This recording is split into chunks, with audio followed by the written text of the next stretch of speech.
નમસ્કાર મિત્રો, જસુપ્રિયા કુકમાં આપનું સ્વાગત છે। આજે બનાવી રહ્યા છે આપણે હેલ્ધી અને ટેસ્ટી ડેઝર્ટ રેસીપી, જે નાના મોટા સૌને ભાવે એવી એક ચોકલેટી રેસીપી છે। આપણે અહીંયા બનાવીશું કેળા તથા ઓટ્સની અને ડ્રાયફ્રૂટ્સની ચોકલેટ। તો આપણે ઘણીવાર ચોકલેટ ખાવાની ક્રેવિંગ થતી જ હોય છે, પરંતુ આપણે સમજીએ કે ચોકલેટ રોજિંદા પ્રમાણમાં લેવાથી આપણને નુકસાનકારક થાય છે। તો એના અલ્ટરનેટિવ ઓપ્શન માટે હું તમને અહીંયા હેલ્ધી અને ટેસ્ટી ચોકલેટના ટેસ્ટ જેવી જ રેસીપી અહીંયા બતાવીશ। આપણે મેઇન ઇન્ગ્રેડિયન્ટ્સમાં અહીંયા બનાના લીધું છે, બનાનાથી આપણે ચોકલેટ બનાવીશું। અને ડ્રાયફ્રૂટ્સ થોડા આ રીતના કટ કરીને ચોપ કરી લીધા છે। ઓટ્સ લીધા છે મેં અહીંયા 3 થી 4 ચમચી જેટલું કાચું દૂધ લીધું છે, કોકો પાવડર લીધો છે, મેપલ સિરપ છે અને ડાર્ક ચોકલેટ છે। ડાર્ક ચોકલેટ આપણે થોડા પ્રમાણમાં ખાઈએ તો આપણી હેલ્થ માટે સારી જ છે। અને અહીંયા શુગરનો ઉપયોગ કરવાનો નથી મિત્રો, એટલે આ ટોટલી આપણી હેલ્ધી ચોકલેટ બનશે। તો આટલા જ ઇન્ગ્રેડિયન્ટ્સથી ચલો આપણે બનાવીએ એક ટેસ્ટી ચોકલેટ રેસીપી। તો સૌપ્રથમ આપણે ગેસ પર એક પેન મૂકીશું, ગેસની ફ્લેમ ઓન કરીશું। ઘી આપણું ગરમ થઈ જાય ત્યારબાદ તેમાં આ ચોપ કરેલા ડ્રાયફ્રૂટ્સ એડ કરીશું અને રોસ્ટ કરી લઈશું ઘીમાં।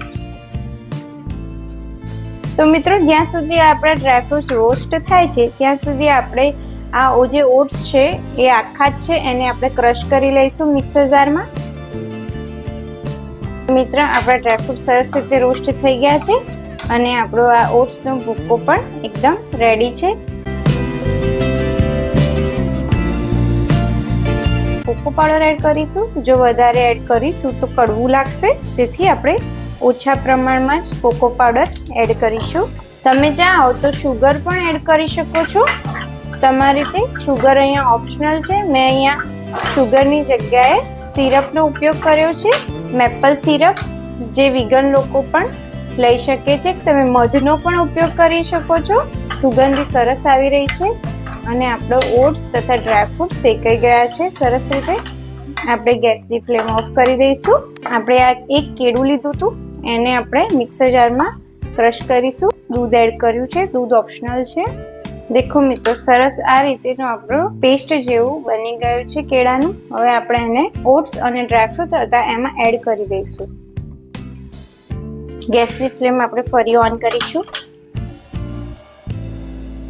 આપણે 3 થી 4 ચમચી મેપલ સિરપ એડ કરીશું।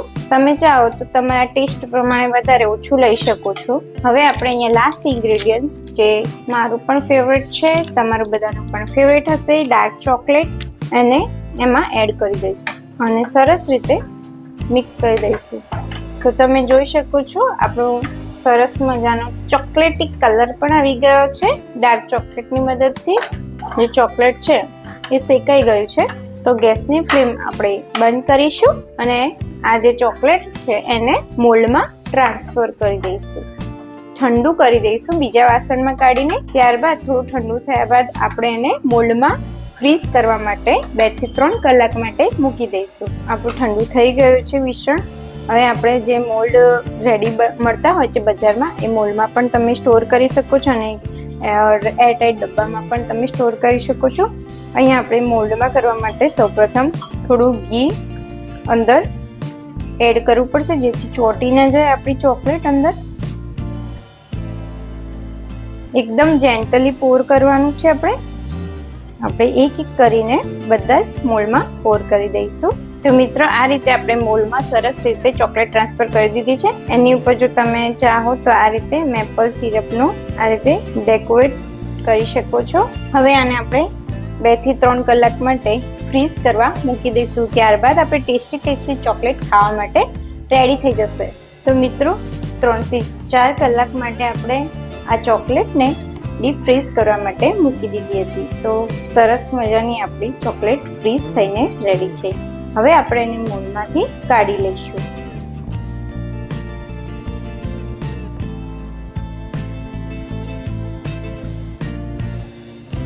તો મિત્રો, સરસ મજાની આપણી ચોકલેટ બનીને રેડી છે। તો મિત્રો, સરસ મજાના ડ્રાયફ્રૂટ સાથેની અને ઓટ્સ સિમ્પલ બનેલી હેલ્ધી રેસીપી છે આ. તમે એકવાર બનાવશો તો તમારા બાળકો તો તમને વારંવાર બનાવવાનું કહેશે જ. તમે પણ ઘરે જરૂરથી બનાવજો આ ઇઝી અને હેલ્ધી રેસીપી ચોકલેટની, અને કમેન્ટમાં જણાવજો કેવી લાગી અમારી આ ચોકલેટની રેસીપી.